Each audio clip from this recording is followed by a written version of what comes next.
1973માં આ લોકોને જગ્યા હોસ્પિટલ માટે પરમિટ કરેલી હતી. પછી આ લોકોએ થોડો ટાઈમ આ જગ્યા પડી રહી અને પછી એનો પર્પઝ એમણે બદલી નાખ્યો. પછી એ લોકો કંઈક એટલે એ પ્રમાણે આ લોકો ઉપયોગ કરવા લાગ્યા કે ભાઈ આ જગ્યા બનાવી અને અમે મદ્રેસામાં બધાને ભણાવીશું એમ. બરાબર. જે તે ટાઈમે જે લોકો અમે રજૂઆતો કરી ભારતીય જનતા પાર્ટીમાં, બરાબર, અને ત્યાંના જે અમારા લોકલ નેતાઓ હતા એ લોકો જે તે ટાઈમે એને રોકાઈ દીધું. બરાબર. એ વાતના 10-12 વર્ષ થઈ ગયા અને આજે પછી બન્યું એવું કે હમણાં પતરા મારવાના એ લોકોએ પતરા માર્યા એટલે થોડું થોડું કામ કરતા હતા.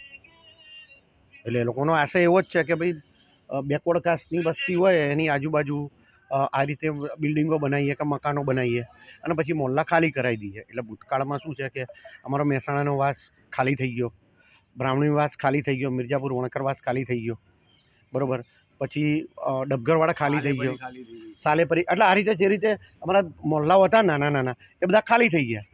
એટલે આંબેડકરવાસ એક છે એટલે એને બી આ રીતે ચારે બાજુ મોટું મોટું દબાણ કરી ગેરકાયદેસર, બરાબર. અમે વારે વારે રજૂઆતો બી કરી છે આની.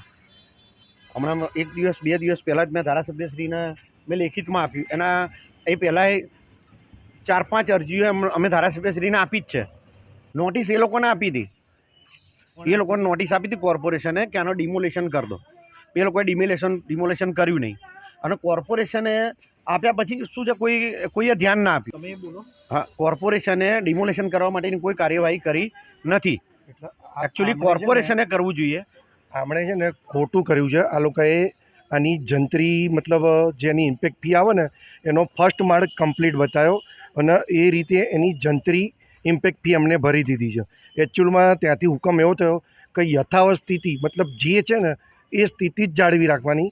તો આમણે હમણાં 15 દિવસ પહેલાં જ ફરતા પતરાની બાઉન્ડ્રી મારી છે અને અત્યારે એ આ ભાડા પટ્ટે કંઈક માસિક 7,000 એમને સંસ્થાને ભાડું મળે છે.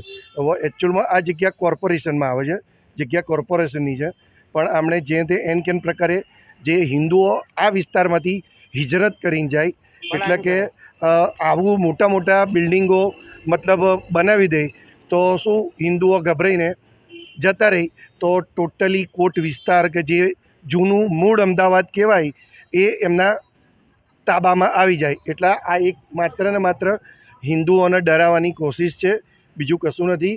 અને અત્યારે આજે પતરા માર્યા, હવે કાલે અંદરથી અંદર ચણતર કરે અમે જોઈ શકવાના નથી અંદર. અત્યારે એ હાલ કોઈક ડેકોરેશનને ભાડે આપેલું છે અને એની બાજુમાં જ એક રબારી ભાઈ રહેતા હતા, એમનું પણ એ લોકોએ કંઈક બળજબરીથી કે કંઈક પૈસાના આપીને અત્યારે એ રીતે એને ખાલી કરાવીને અત્યારે ત્યાં ભંગારનું ગોદામ મતલબ બધી જૂની જ ગાડીઓ છે. હવે એની ચોપડી બી નહીં, કાગળિયા પણ નહીં. એની રજૂઆત પણ પીઆઈ શ્રીને કરેલી જ છે કે આ રીતે અહીંયા આ રીતે ઢગલો ગાડીઓ છે. અને એ સિવાય બાજુમાં પાછળ એક હિન્દુનું મકાન હતું, એ હમણાં લેટેસ્ટ 2-3 વર્ષની જ વાત છે કે જ્યાં અશાંતદારો લાગુ છે. આપણે અમદાવાદની અંદર અશાંતદારો લાગુ હોવા છતાં હિન્દુઓના મકાન મુસ્લિમ લોકો લઈ રહ્યા છે અને એને અત્યારની જે મતલબ એની રોકટોક થઈ નહીં રહેતી. ના, અમારા ધારાસભ્યશ્રીને જાણ કરી એટલે એ એવું કંઈક હોય, જો અમે હિન્દુત્વવાદી છે ધારાસભ્યશ્રી, બરાબર, એટલે એમને વાત કરી હતી અમે કે આ રીતે હિન્દુઓના મકાન આ રીતે મુસ્લિમો લઈ રહ્યા છે. અત્યારે હાલમાં એક બીજો બી એક વિવાદિત છે કે હમણાં રિસન્ટલી લગભગ 6-8 મહિના પહેલાં જ એક મકાન આ રીતે હિન્દુના નામે લઈને અત્યારે એનું પોઝેશન મુસ્લિમ પાસે છે અને એ મુદ્દો બી બહુ જ ચગેલો છે, હાલમાં જ છે, મોટી પૂર્ણો જ છે. આના ટોટલ ડિમોલેશન થવું જોઈએ. આ જગ્યાનું ટોટલ આ જગ્યા ઉપર પહેલાં ટ્રક જતી હતી અહીંયાથી, અત્યારે લોડિંગ રિક્ષા માંડ જાય છે. એટલે ઇનલીગલ આ રસ્તા ઉપર અહીંયાથી મોટી પોળ જવાય પાછળ. એટલે ટોટલ આ રસ્તો બ્લોક કરી દીધો છે ગેરકાયદેસર વધારો કરી પોતાના મકાનો.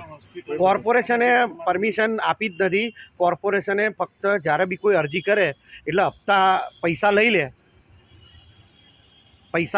ગેરકાયદેસર બાંધકામ છે, ટોટલ 100% ગેરકાયદેસર. અહીંયા આગળ હું તમને 10 જગ્યા બીજી બતાવું એ ટોટલ 10 જગ્યાઓ અંદર બતાવું જતા કે 10 જગ્યા ટોટલ ગેરકાયદેસર છે. પુરાવા કોર્પોરેશન પાસે છે, મારી પાસે જે તે સમયે હતા બરાબર. પછી જ્યારે બિડાણ કોર્પોરેશનના સ્ટે લાવવા માટે આ તે બધું પ્રોસેસ કરીને એમાં પેપર મિસપ્લેસ થઈ ગયા, પણ એ પેપર જોઈએ તો હું લાઈન આપી શકું, કાંઈ કોર્પોરેશનના રેકોર્ડમાં તો છે જ. તો પછી આ જે તે ટાઈમે ગ્યાસુદ્દીન શેખ ધારાસભ્ય હતા, બરાબર, અને કાઉન્સિલર બધા કોંગ્રેસના હતા, બરાબર, એટલે કોઈ રોકટોક હતી નહીં, એટલે આ લોકોએ અહીંયા બાંધી બેહાડ્યું. હા, તો પહેલો માળ આ કમ્પ્લીટ કેવી રીતે બતાવ્યો એ તપાસનો વિષય છે. કોર્પોરેશને એની એ ખરાઈ કરવી જોઈએ કે પહેલો માળ કમ્પ્લીટ નથી, હજુ ખાલી આનું ધાબું જ ભરેલું છે, કોઈ એનું કોઈ દિવાલ કરેલી નથી. તો આની ઇમ્પેક્ટ ફી ફર્સ્ટ માળ કમ્પ્લીટ બતાવીને લીધી કેવી રીતે એ બી એક તપાસનો વિષય છે, અને કોર્પોરેશને આ તપાસ કરવી જોઈએ કે તમે ઇમ્પેક્ટ ફી શેના બેઝ પર, શેના આધારે તમે ઇમ્પેક્ટ ફી લીધી. હા, એટલે આ મેં ધારાસભ્યશ્રીનો 2 દિવસ પહેલાં લેટર આપ્યો છે.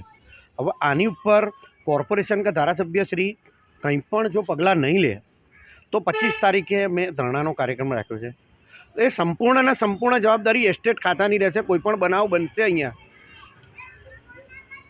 HM થાય કે કંઈ પણ થાય, એની સંપૂર્ણ જવાબદારી કોર્પોરેશનની રહેશે. તમારી રજૂઆત એ જ છે કે આના ટોટલ ગેરકાયદેસર બાંધકામનું ડિમોલેશન કરો.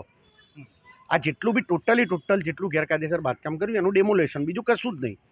અમારા કોઈ મુસ્લિમથી વેર નથી, બરાબર, પણ ઇલીગલ તમે જે બાંધકામ કર્યું બસ એનું ડિમોલેશન કરો. આજે કોઈ હિન્દુ કોઈ ગેરકાયદેસર બાંધકામ કરે તો એસ્ટેટ ડિપાર્ટમેન્ટ પહોંચી જાય ત્યાં, બિચારો વ્યાજે લાવ્યો હોય. ગિરીશ પટેલ એમાં એની મુખ્ય ભૂમિકા ગિરીશ પટેલની છે, એસ્ટેટ ડિપાર્ટમેન્ટ, બરાબર. તો આના સિવાય બી બીજા કેટલાય અંદર ઉર્દુ શાળા છે, ઉર્દુ શાળાની આજુબાજુ કેટલું ગેરકાયદેસર બાંધકામ કર્યું છે, જે અરજીઓ એ લોકોને આપેલી છે, બરાબર. મારી પાસે છેલ્લા 10 વર્ષ મેં RTI કરીને પણ માગ્યું છે અને કેટલી અરજીઓ આપી, પણ એની કંઈ કોઈ પણ જાતની હજુ સુધી કાર્યવાહી AMCએ કરેલ નથી.